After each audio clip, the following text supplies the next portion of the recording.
CPIM Kodinhi Pala park branch secretary സുബൈറിന്റെ നേതൃത്വത്തിൽ വീട് നിർമ്മാണം തടസ്സപ്പെടുത്തിയെന്നായിരുന്നു പരാതി. എന്നാൽ സമരം മുസ്ലിം ലീഗിന്റെ ഗൂഢാലോചന എന്നാണ് CPIM പറയുന്നത്. നിർമ്മാണ പ്രവർത്തനത്തിന് അനുമതിയില്ലാത്ത സ്ഥലത്താണ് റിയാസ് തറകെട്ടിയത്. അത് തകർത്തത് CPIM പ്രവർത്തകർ അല്ലെന്നും ഭൂമാഫിയയുടെ പിന്തുണയോടെയാണ് റിയാസിന്റെ നീക്കമെന്നും CPIM ആരോപിക്കുന്നു.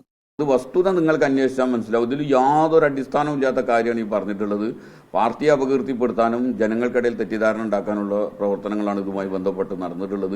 ഞങ്ങളാരും തറ പൊളിക്കാൻ പോയില്ല. ഓൻ തന്നെ പൊളിച്ചിട്ടിട്ട് പരാതി പോലീസ് കൊണ്ടുകൊടുത്തു. പോലീസ് കൊണ്ടുകൊടുത്തിട്ട് ഇവരാണ് വിളിച്ചു തരുന്നത്. ഇതൊക്കെ ആസൂത്രിതാണ്. വീട് നിർമ്മിക്കാൻ അനുവദിക്കുന്നില്ലെന്നാരോപിച്ച് ഇന്നലെ രാവിലെ 10:50ഓടെയാണ് റിയാസ് പൂവാട്ടിലും കുടുംബവും ജില്ലാ കമ്മിറ്റി ഓഫീസിനു മുന്നിൽ സമരം ആരംഭിച്ചത്. നേതാക്കളുമായി നടത്തിയ ചർച്ചയെ തുടർന്നാണ് സമരം അവസാനിപ്പിച്ചത്. 24 മലപ്പുറം.